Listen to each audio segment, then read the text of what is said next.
All right, shalom. Shalom to the elect of Israel, whoever you might be out there. I want to start off as always by giving all praise, all honor, all glory unto Yahweh, Bahashem, Yahweh Shai, Bahashem Rachak Wadash.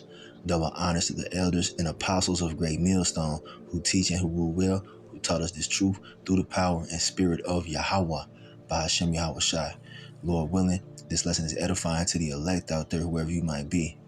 So, the Spirit led me to speak on the book of Job, the 5th chapter. All right. And it's a very, very good chapter to read. So without further ado, let's get into it. All right. So here we have the book of Job, chapter 5. We'll start at verse 1. Call now, if there be any that will answer thee, and to which of the saints wilt thou turn? For wrath killeth the foolish man, and envy slayeth the silly one. I have seen the foolish taking root, but suddenly I curse his habitation. His children are far from safety, and they are crushed in the gate. Neither is there any to deliver them. All right. Whose harvest the hungry eateth up, and taketh it even out of the thorns, and the robber swalloweth up their substance. So this is going into Esau. All right. You see, he's the foolish man. Okay, he's the one that's taking root in the earth. All right, Job 9:24 tells you the earth has been given into the hand of the wicked. Okay, but guess what? His children are far from safety because we're in a time where Esau's getting ready to go down, man. All right, the Edomites are getting ready to be ripped from that high horse, man, and thrown to the ground to sit in the dust. Okay, we're in that time. We're in a transition of rulership, man. Because after Jacob's trouble, after the Lord allows Esau to do away with 2/3 of our people here in America, Babylon the Great, his ass is going into captivity after World War III, man. Point blank, period. So yeah, let's continue on.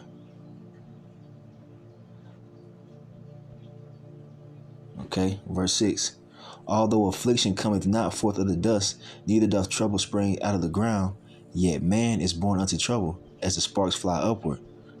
I would seek unto the Most High, and unto the Most High would I commit my cause, which doeth great things and unsearchable, marvelous things without number. Okay. Verse 10. Who giveth rain upon the earth, and sendeth waters upon the fields. All right, the Lord does all these things, man. Okay. Another form of rain upon the fields is him giving us this knowledge, this wisdom and understanding. Okay. Let's see, the living water, verse 11. To set up on high those that be low. All right. That those which mourn may be exalted to safety. And that's us, man. We're low right now. The Israelites, you so-called Negroes, Latinos, Native Americans, Seminole Indians. We're not in rulership right now. We're considered the poor. Okay. Esau has the world's riches and whatnot, you know. That's part of his blessing, man. But it's coming to an end. The Lord's getting ready to exalt his people, man. Okay. As he's exalting himself, man, he's going to allow his chosen people to be exalted above the rest of the nations, man. Are you Israelites? Okay. And right now we're in mourning because why? The earth has been given into the hand of the wicked. We're being oppressed, man. The whole earth is oppressed underneath this damn devil, but mainly us Israelites, man. But we, you know, Lord willing, we are the elect. We're going to be exalted to safety. All right. When all hell is breaking loose. Okay. When Esau is starting to implement, you know, his new world order, the elect are going to escape all the bullshit, man. Though they're going to go through the fire, they're going to eventually come out on the other side. It's that gold tried in the furnace, man. Purified. Lord willing, that's us. Verse 12. He disappointeth the devices of the crafty, so that their hands cannot perform their enterprise. That's going into Esau, man. How the Lord's going to disappoint his new world order. Okay, Esau's planning all this chaos, man. The whole Title 42 thing ending today, or tomorrow, should I say. Got a few more minutes, man, before it's tomorrow. It's a little late, but yeah, man, May 11th. All right, that's part of his one of his devices, man, because he's very crafty and sneaky. But guess what? The Lord's not going to allow him to continue on with his new world order, man. Because as soon as he gets it off the ground, he's going to destroy Esau, man, in the midst of World War III. All right. So when you see the mark of the beast being made mandatory, expect World War III to fully pop off, man, any moment. Okay. So let's continue on. It says, matter of fact, let's get a quick precept on that, man, because these damn devils think that they're gonna rule the world in wickedness, man. Let's get a precept on that, showing you that they're not. All right, here's the book of Psalms, chapter 49, starting in verse 10. For he seeth that wise men die, likewise the fool and the brutish person, and leave their wealth to others. Esau is likened unto a fool, all right, because he doesn't respect Yahweh Bashmi Al-Shai. The love of the Father is not in him, all right? And, he's also going to perish like the brutish person, man. He's very brutish and carnal, okay? Beast-like. And he's going to leave that wealth to us, man. Because right now he has the wealth of the world, man. But when he goes into captivity and when he's eradicated off the face of the earth, the Israelites are going to inherit the earth, man, in righteousness once he's moved out of the way. Verse 11, their inward thought is that their houses shall continue forever and their dwelling places to all generations. They call their lands after their own names, and that's what they do, all right? That matches Esau, okay? This place known as America was named after some damn Edomites, man. Africa, the continent of Africa, is named after Edomites, Leo Scipio Africanus. That's what they do. They take over lands and name them after themselves, man. They steal lands and they murder the people. Then they name the land after themselves. Okay, that's what they've done to us and all the other nations on the earth, man. Okay, so yeah, man. Their inward thought is that they're gonna continue on forever. A lot of these damn Edomites think that they're gonna, bounce back from, the Lord taking this place down and eventually rise like the phoenix. All right, that's one of Esau's symbols, man. He likes to use the phoenix, the bird that rises from the ashes. Well, guess what, man? Once those nuclear missiles hit, ain't gonna be no Edomites in America rising from the ashes, man. All right? Every Edomite here, all right, every person for that matter that's still here in America when the nukes drop, all right, and you're not taken up into the chariots, you're gonna die, man. Okay? This place is gonna be completely done away with, man. There will be nobody living here in America, Babylon the Great after it's all said and done with, man. Thus saith the Lord. Okay? So yeah, man. Let's continue on. They're not gonna succeed. Okay, we left off at verse 12. Let's go to verse 13. He taketh the wise in their own craftiness, and the counsel of the froward is carried headlong. All right. So they have all these secret plots and plans. All right. The secret counsel of the wicked, as it talks about in Psalm 60. Psalm 64. Okay. King David, was asking the Lord to hide him from the secret counsel of the wicked, man. All right. And the secret counsels of the wicked would consist of these damn Edomites, these upper echelon Edomites. All right. That are hidden behind the scenes, who are making the decisions that govern this place, man. Okay. The ones that pass certain laws, man, that have certain agendas they push out in the earth, man. Well, guess what? They're going to be taken in their own craftiness, man. All their little secret plots and plans are going to backfire against them, man. Because the Lord, Yahweh, Bashmi Al-Shai, is the ultimate chess player, man. He's allowing Esau to think he's going to win. And then right at the last second, man, you're just going to begin to start crushing his ass. Okay? Let's see, continuing on. Verse 14. They meet with darkness in the daytime and grope in the noonday as in the night. It means the Lord's going to take their wisdom away from them, man. All right? They're not going to know, what to do. There's no way that they can win. Okay? They thought they were so fucking smart and secretive, but everything that they're doing is being exposed, man. They're going to be groping around like a blind man in the noonday, man. All right? Verse 15. But he saveth the poor, all right, the Israelites, from the sword, from their mouth, and from the hand of the mighty. All right? The Lord going to allow his elect to escape becoming calamities, man, from Esau Edom, from the power of his sword. Esau has been given the power of the sword, man. That's his blessing. The killing instruments, man. He has all kind of weaponry and technology just to kill, all right? That was his purpose on the earth, man, to take peace from the earth and to be a killing machine. That's what Esau is, man. All right, you Israelites out there think that the so-called white man is your friend and shit. Meanwhile, the Lord is telling you that he created him to be the wicked, man. And his blessing is the sword, man. He loves to kill. He loves to shed the blood of you Israelites, especially. And you're going to see that very shortly when all hell breaks loose, man. All right. He's going to allow Esau to get down and to put the 2/3 of our people to death who reject Yahweh Shem Yahushai. Okay. This is why it's important to repent, man. So you don't become victim of the sword. But, the elect are going to be saved, man. Let's see. Matter of fact, let's get a precept on that. We have hope, man. All right, here we have the book of Psalms, chapter 124 and verse 6. All right, very good chapter to read, by the way. But it talks about the salvation of the Lord. It says, starting in verse 6, "Blessed be the Lord Yahweh B'Shem Yahushai, who have not given us as a prey to their teeth." All right. So this lets you know there's going to be a remnant of the nation of Israel who's going to escape. All right. Esau's, carnage, man. His killing spree. Because this devil's about to go on a major killing spree here very shortly, man. So it's going to be crazy. All right. The worst time this earth has ever seen. A time known as Jacob's trouble. According to Jeremiah 30 and verse 6. All right. If I'm not mistaken. All right. But the Lord, he's going to save his elect, man. That's how the story goes. Next verse. "Our soul is escaped as a bird out of the snare of the fowlers. The snare is broken and we are escaped." All right. So let's talk about the elect escaping, Esau, man. His New World Order, his concentration camps and all that, crazy shit that he has concocted for the coming days, man, to get at you Israelites. All right. Because he has an ancient and perpetual hatred towards us, man. Okay. And this is his last little stint before he's totally taken out. Okay.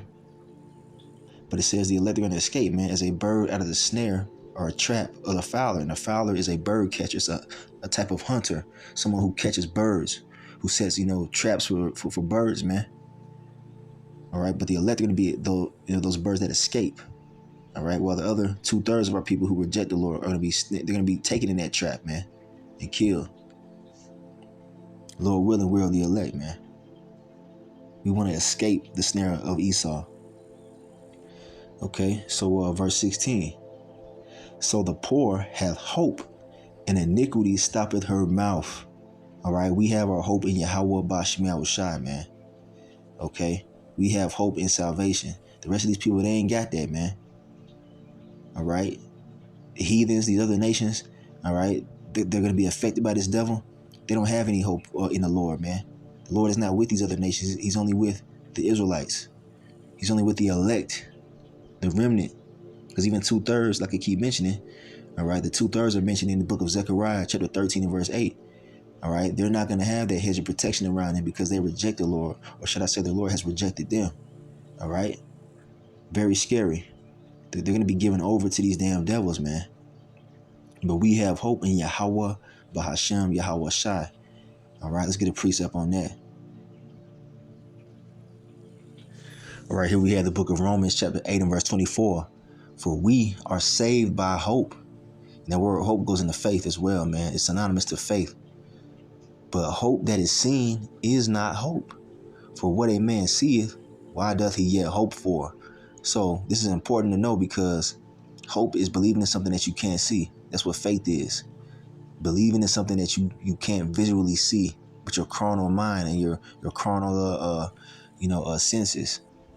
Okay, this is a superpower that's given to the elect. The power of faith, man.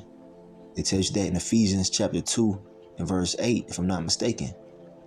It's a gift from Yahweh B'Shem Yahushai, because every man doesn't have faith. And we all have different measures of faith.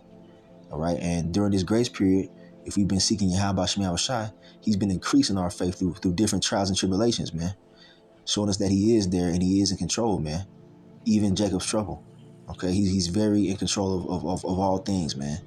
He's in control of this damn devil.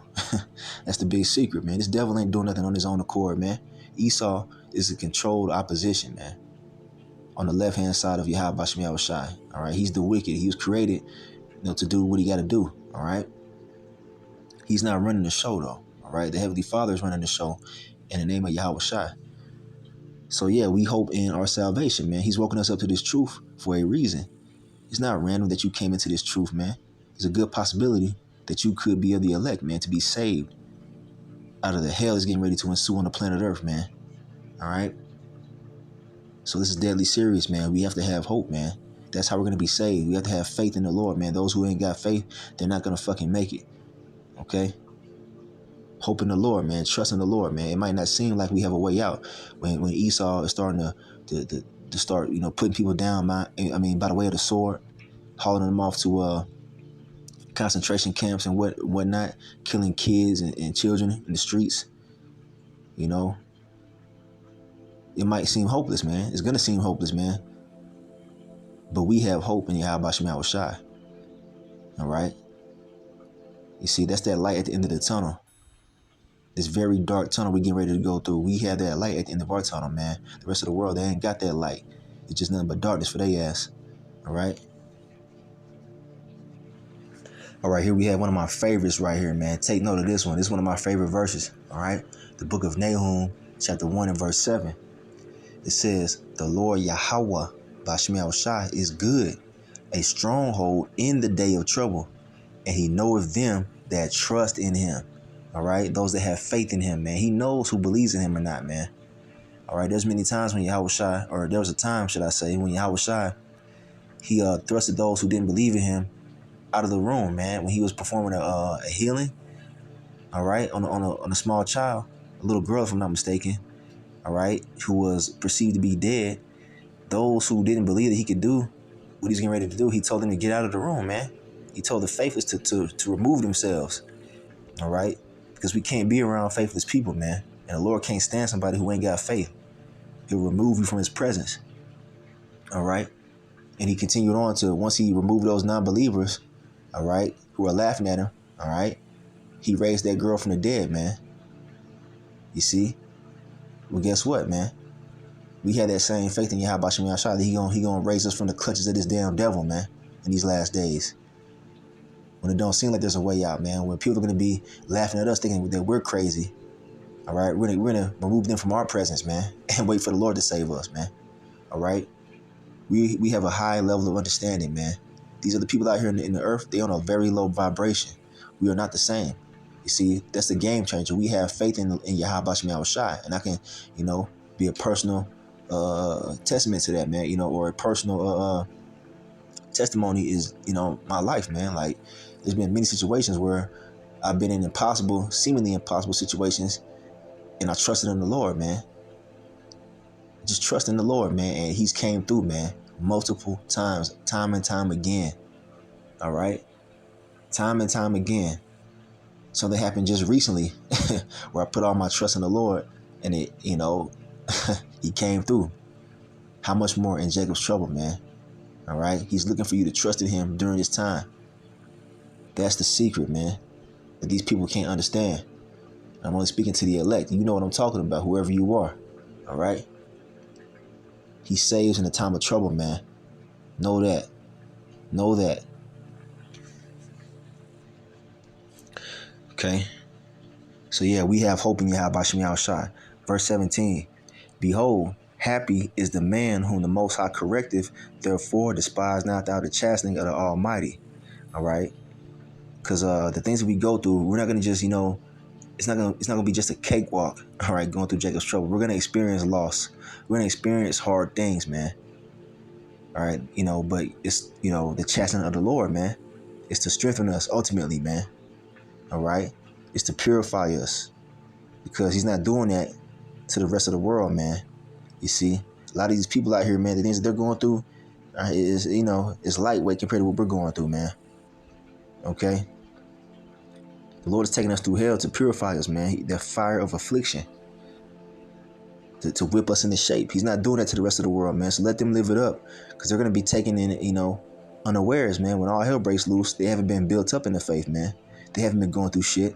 They've been living their damn life in wickedness, man. But that day of judgment is going to come upon them, as a thief in the night, man. All right? The Lord is making us hard. He's making us ready to the battle, man. Spiritually speaking, okay? Through all the things that we go through. That's the chastening of the Almighty, Yahweh Bashem Yahushai. Verse 18, for he maketh sore and bindeth up. He woundeth and his hands make whole. And that reminds me of Deuteronomy 32 and 39. All right? You see, the Lord said he kills, he makes alive, he wounds, he heals. And he heals, should I say? Salakia.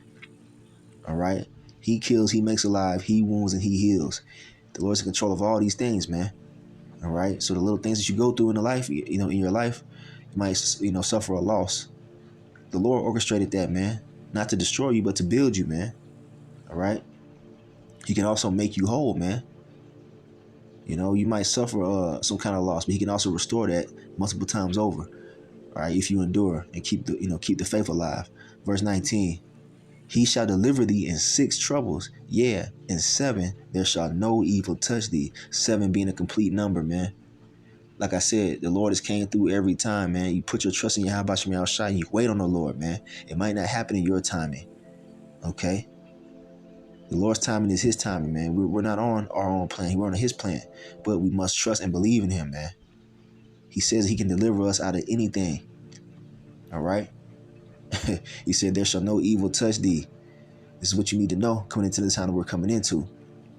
Verse 20.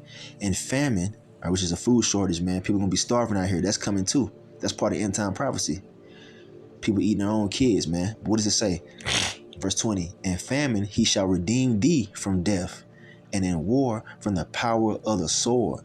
All right? Because it's about to be all out war out here, man. Civil wars, race wars, class wars, and then World War III. All right? All right? A lot of death, man. War. We're in a time of war, man. And that sword, you know, those instruments of death, man.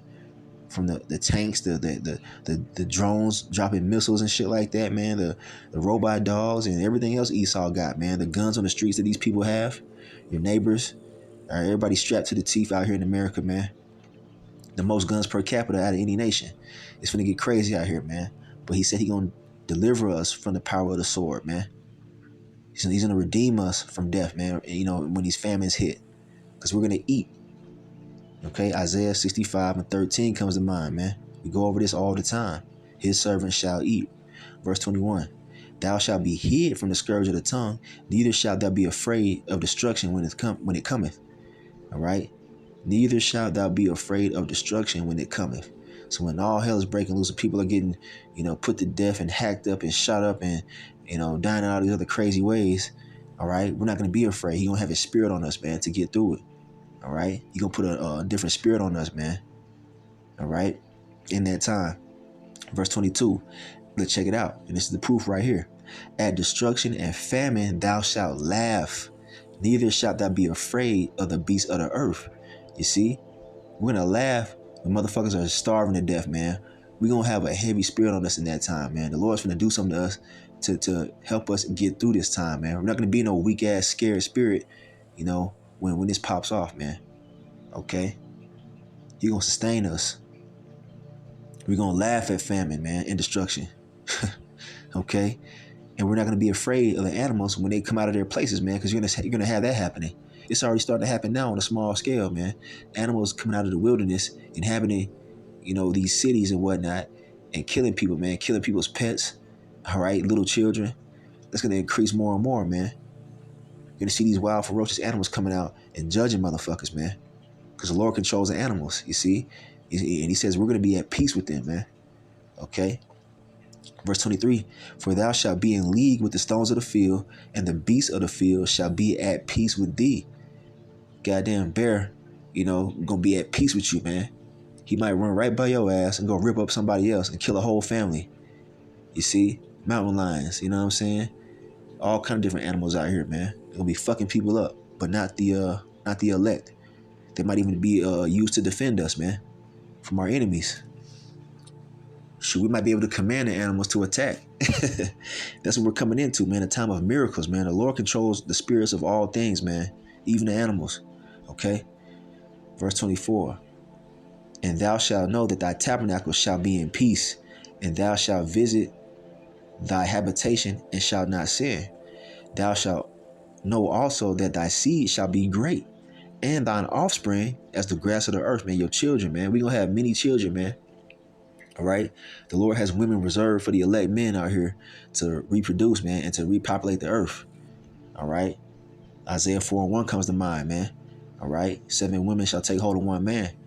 All right, that's gonna happen. That's prophecy. And we're gonna have many children, man. Verse 26, thou shalt come to thy grave in a full age, like as a shock of corn cometh in his season. Lo, this, we have searched it, so it is. Hear it, and know thou it for thy good. There you go, man. To know this is good for you, man. All right, only if you have true faith in what's written, man. Because it's true, man. These words are faithful and true. What's written is going to happen. You see? So, Lord willing, we're of that number, man, who receives these blessings right here, man. These, coming days of destruction, man, and judgment. All right, it could pop off at any minute, man. That's why that faith is important, man. We're saved by faith in Yahweh Shema Shai, man. And he promised great things for the elect, man. He promised salvation for his elect and deliverance from famine, death, and destruction, and the sword of the enemy, man.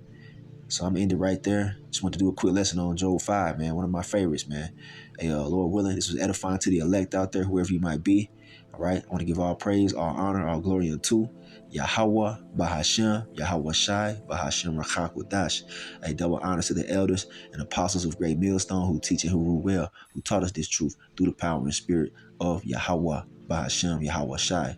Keep the faith, man. Endure to the end. Kwame Nasharala and the Bible Bar. Shalom.